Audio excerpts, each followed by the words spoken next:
Bonjour à tous, j'espère que vous allez bien. J'ai décidé de faire une petite vidéo, elle sera vraiment pas longue. Pourquoi je fais cette vidéo? Car quand je vois certains sur TikTok, YouTube, Facebook, qui ont un certain nombre d'abonnés, quand je vois certains religieux qui ont une certaine crédibilité, je remets beaucoup de choses en question. Et je vous explique.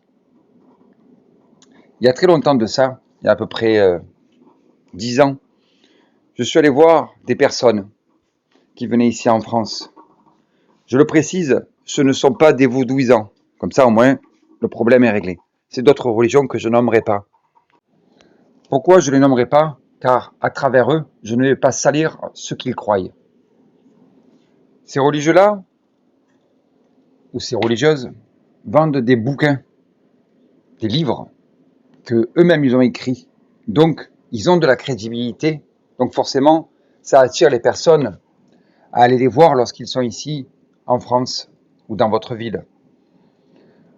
Le problème, c'est que ceux qui disent ils sont inspirés de leurs livres, que je respecte, il n'y a aucun problème là-dessus. Mais eux-mêmes, regardez comment ils fonctionnent. Je vais vous le dire. Lorsque je suis allé pour serrer la main à ces personnes-là, ils ont refusé. Lorsque j'ai demandé les photos, ils ont refusé. Garde du corps. Alors que finalement, nous n'étions pas si nombreux que ça. Alors ils se disent près de Dieu, soi-disant. Mais ils ont peur de plus petits qu'eux. Mais allons-y franchement, ce qui ne refusent pas, ces pseudo-religieux-là, c'est votre argent. Ah, ça, par contre, allez leur donner votre argent, vous allez voir, ils vont retrouver le sourire, ces braves gens. Donc, voilà une des nombreuses raisons, même, voilà plusieurs raisons qui m'ont fait que j'ai quitté tous ces gens-là. Bien sûr, ce ne sont pas des gens méchants, mais ce sont bien des profiteurs ou des profiteuses. Alors maintenant, regardons dans les faits.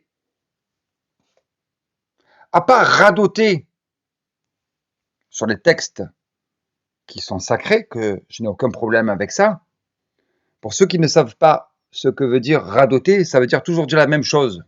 Vous voyez? À part dire toujours la même chose sur les textes sacrés, que font-ils aujourd'hui? Eh bien, moi, je vais vous le dire. Certains même ont fait des groupes sur Facebook et autres pour appeler à voter Macron, par exemple, pour ceux qui étaient français.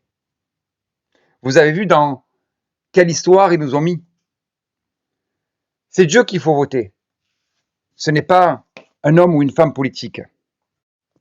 En dehors de cela, que font-ils dans le concret? Des séminaires?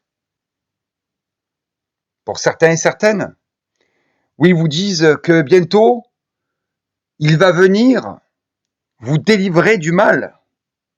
Le mal que l'humain crée, évidemment. Il n'y a pas de diable qui crée le mal. C'est bien l'humain. Et vous, vous êtes là, vous participez à des séminaires, des conférences. Et à l'arrivée, certes, vous pensez que vous êtes guéri. Vous le pensez. Mais il n'y a rien. Ça fait des années et des années que ça dure. Dans le concret, vous là qui m'écoutez, ces religieux-là, qu'est-ce que vous pouvez dire à ces braves gens avec leurs problèmes qui sont venus vous voir? Ils sont ressortis, ils en avaient autant.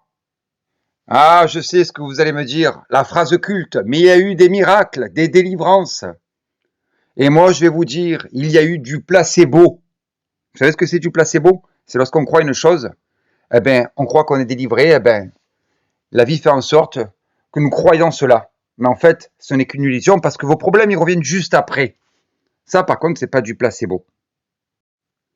Alors, la ruse qui vous fait fonctionner au jour d'aujourd'hui, c'est toujours pareil. Satan, le serpent, tous les animaux qui vous sont un peu bizarres, chauves-souris, bouts, tout cela, ce sont vos boucs émissaires. Mais votre cœur est plus obscur que tout cela, car ce que vous voyez, c'est votre confort. Et lorsqu'on enquête sur vous, on se rend compte que votre vie n'est pas si misérable que ça. Certains, ils ont les villas, les belles voitures, et vous vous dites religieux. La plupart des religieux à laquelle vous faites référence,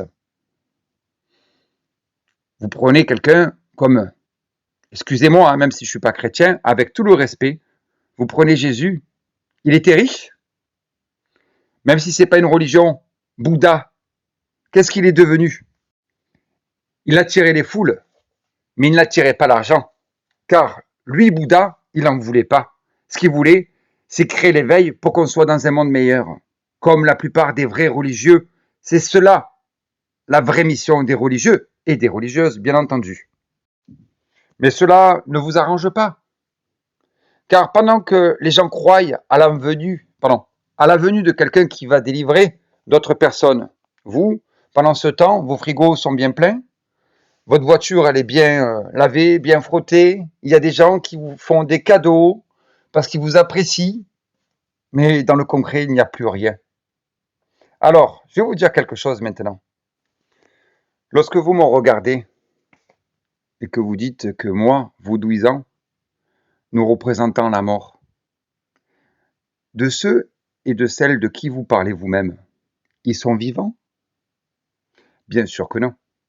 Il reste juste ce que vous transmettez de génération en génération sans que le monde aujourd'hui a changé.